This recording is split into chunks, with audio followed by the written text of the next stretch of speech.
One man's collapse at Melania Trump's feet sets off a chain of events that uncovers a desperate plea, a missing child, and a fight against ruthless enemies. What happens next will leave you speechless. The scene opens on a crisp autumn afternoon in New York City. The elegant marble steps of the Metropolitan Museum of Art gleam under the golden sunlight, bustling with visitors, snapping photos and admiring the iconic architecture. Among the crowd, a man emerges, a figure easily overlooked. His clothes are frayed, his shoes worn to their soles, and his sunken eyes carry the weight of untold hardships. Suddenly he collapses. The sound of his body hitting the steps echoes across the plaza, silencing the hum of the crowd. Gasps ripple through the onlookers as the man clutches his chest, his face contorted in pain. Some pull out their phones, capturing the moment, while others turn away, uncertain and hesitant. A sleek black car pulls up to the curb. From it steps a striking figure in an elegant cream coat, Melania Trump. Her poised demeanor and signature grace command attention. She glances toward the commotion and pauses. Her sharp eyes lock onto the fallen man, and for a moment she hesitates, then something shifts. What happens next will leave everyone speechless. Stay tuned to uncover the story behind this extraordinary encounter and the secrets it will reveal. Melania Trump strides forward, her heels clicking against the pavement. The crowd parts, their murmurs hushed in awe as she approaches the man. Kneeling gracefully beside him, she places a hand on his shoulder. "Can you hear me?" she asks, her voice calm yet urgent. The man groans weakly, his lips trembling as he struggles to form words. His hand shakily reaches into his pocket, pulling out a crumpled piece of paper. Before he can hand it to her, his body slumps and his eyes flutter shut. "Call an ambulance," Melania commands the onlookers, her tone firm but composed. The crowd hesitates, but a young woman fumbles for her phone, dialing for help. Melania carefully takes the piece of paper from the man's limp hand. It's torn and stained, the writing faint but legible. "Please, whoever finds this, don't let them take everything. My name is James. I have nothing left but my daughter." Her brow furrows as she reads the words. Daughter? Who was this man, and what could have driven him to such desperation? As the ambulance arrives, the medics quickly load the unconscious man onto a stretcher. Melania steps back but doesn't leave. Instead, she follows the stretcher, signaling to her driver to keep the car nearby. Inside the emergency room, Melania sits quietly in the corner, her eyes fixed on the flurry of doctors working to stabilize the man. Her presence doesn't go unnoticed. Nurses and patients steal glances, whispering amongst themselves. Yet Melania remains unbothered. She isn't here for the attention. When the doctor finally approaches, his expression is somber. "Are you family?" he asks. Melania shakes her head. "No, but I found him. Is he going to be all right?" The doctor nods hesitantly. He's stable for now but severely malnourished and dehydrated. He's also showing signs of prolonged stress. He'll need time and rest. Melania pulls the crumpled note from her pocket. "Does he have a daughter?" The doctor looks puzzled. "There's no record of family. He came in alone." Melania's grip on the note tightens. The mystery deepens and she knows she can't walk away. Not when a child might be out there waiting for help. Melania sits in the hospital room, the rhythmic beeping of the monitors the only sound filling the space. The man, James, lies motionless, his frail body swallowed by the stiff hospital bed. She studies him. Every wrinkle, every scar tells a story of hardship. The note burns in her hand, it's a simple plea echoing in her mind. Her phone buzzes. It's her assistant, concerned about her absence. "Melania, is everything all right? The press is asking about you." She hesitates, glancing at James. "I'm fine. Tell them I'm taking care of something important." She hangs up, her resolve firm. This is more than a passing moment of charity. She can feel it. This man's story matters, and she's determined to uncover it. As she ponders her next step, a weak cough draws her attention. James's eyelids flutter open, his gaze unfocused and cloudy. He tries to speak, but his voice is barely audible. "Lana," he croaks, his voice cracking. "Is she safe?" Melania leans in, her tone gentle but pressing. "Who is Lana, your daughter?" James nods faintly, a tear slipping down his cheek. "She's alone. I couldn't protect her." His hand trembles as he reaches for Melania. She clasps it, feeling the desperation in his grip. "Please," he rasps, "don't let them take her." "Who?" she asks urgently. "Who is trying to take her?" But James's strength fades and he slips back into unconsciousness. The nurse steps in, checking his vitals, and gently ushers Melania out. "He needs rest," she says. Melania stands in the hallway, her mind racing. A child is out there, vulnerable and alone. Whoever James was running from might already be closing in. The thought sends a chill down her spine. She dials her assistant. "I need you to find out everything you can about a man named James, his full name, his address, and whether he has a daughter named Lana. Use every resource we have." Her assistant pauses. "Melania, are you sure about this?" "Yes," she replies, her voice steady. "This isn't just about him, it's about a child who might need us." As she leaves the hospital, the city lights blur around her. The weight of the note, James's plea, and the unanswered questions bear down on her. One thing is certain, she's not walking away. The next morning, Melania sits at the head of a long oak table in her Manhattan office, surrounded by her trusted team. The note from James is carefully laid out before her, a stack of documents and a laptop hum with leads her assistant has gathered overnight. "We found his name, James Carter," her assistant begins. "He lived in a small apartment in Queens, but he's months behind on rent. The landlord mentioned a little girl, Lana, but hasn't seen her in weeks. We also found records of a debt he owed to a private loan company, the kind that doesn't play by the rules."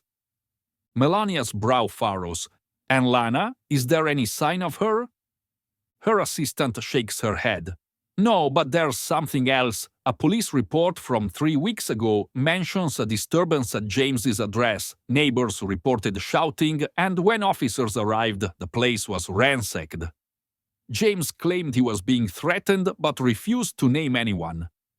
Melania clenches her jaw. "This isn't just a man down on his luck. Someone's hunting him, and now Lana could be in danger." She rises, determination flashing in her eyes. "We need to find her. Start with the apartment. If Lana left any trace, we'll find it." Hours later, Melania steps into the dimly lit hallway of James's apartment building. The air is thick with the smell of mildew, and the wallpaper peels from the walls. At the end of the corridor, the door to James's apartment hangs slightly ajar. "Be careful, Mrs. Trump," her security detail warns. She nods but steps inside, her heels echoing on the scuffed wooden floor.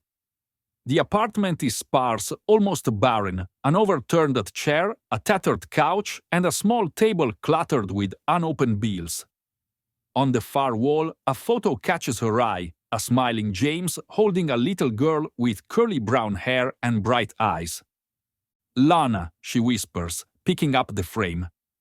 She notices a scribbled note pinned to the corner. "For Lana, never stop believing in yourself." Her chest tightens. This was a father who loved his child, who fought for her against impossible odds. But where was she now? As Melania scans the room, something catches her attention, a crumpled drawing on the floor. She smooths it out, revealing a child's sketch of a house surrounded by flowers and a swing set. Beneath it, the words "Grandma's house" are written in shaky crayon. "Do we know anything about James's family?" she asks her assistant, who's been taking notes. "He mentioned a mother in his hospital records," the assistant replies, "but there's no recent address listed for her." "Find her," Melania says firmly. "This drawing might be a clue." The search leads Melania to a small town an hour outside the city. They arrive at a modest home surrounded by overgrown bushes and a rusty gate.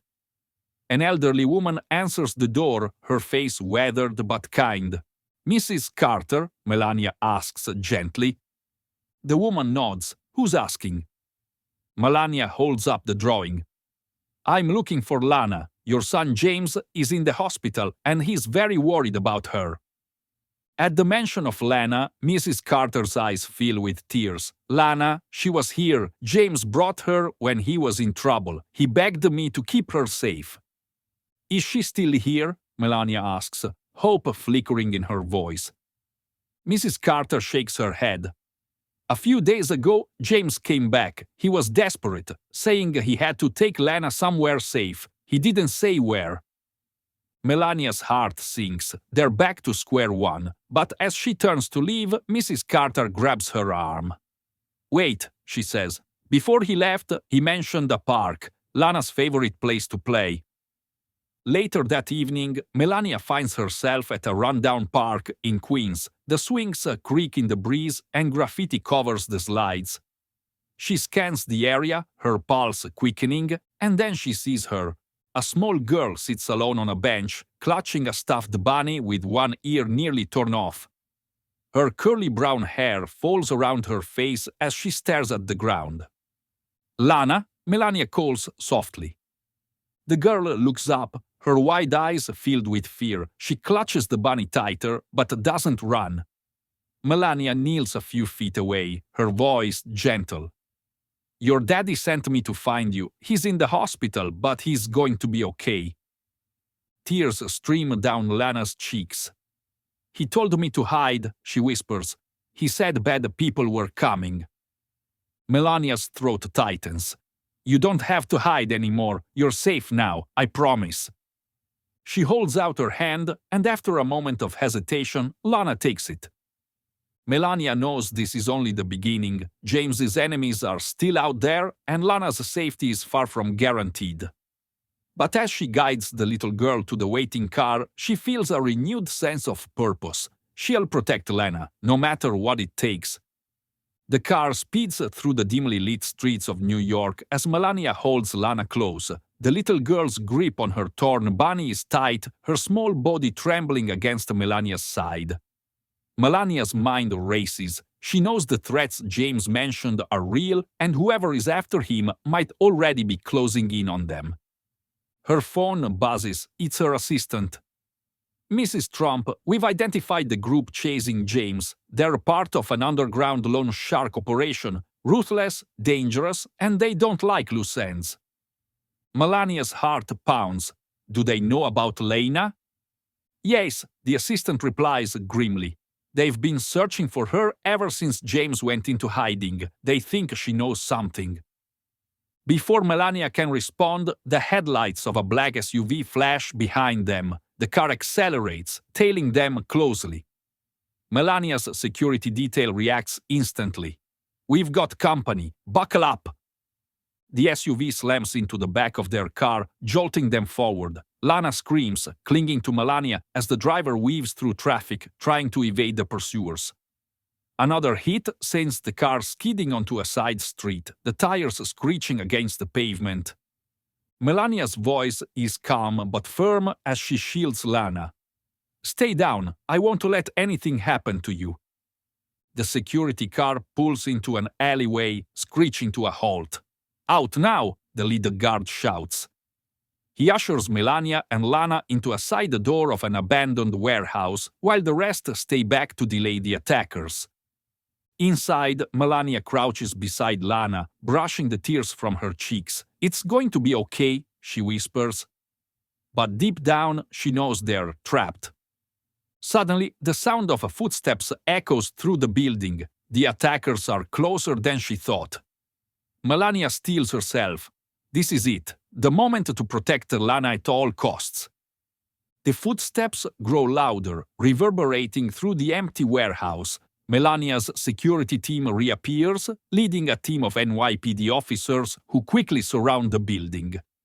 Shouts echo as the attackers are apprehended one by one. Melania holds Lana close as the chaos subsides. A detective approaches, his voice steady. "They won't be bothering you or James again. We've arrested everyone involved, and their operation is finished." Melania exhales deeply, relief washing over her. She looks down at Lana, who clutches her bunny with wide, tear-filled eyes. "It's over," she whispers softly. "You're safe now." The next day, Melania brings Lana to the hospital. James, still weak but alert, lights up when he sees his daughter. "Lana!" he chokes out, his voice trembling with emotion. She runs to him, burying her face in his chest as he wraps his arms around her. Tears sting Melania's eyes as she watches the reunion. James looks at her, gratitude etched into his face. "I don't know how to thank you." "You don't have to," Melania replies with a gentle smile. "Just focus on giving Lana the life she deserves." As the story comes to a close, the lesson is clear.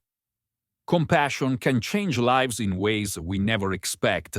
With that said, thanks for watching, and until next time, like and subscribe for more inspiring videos.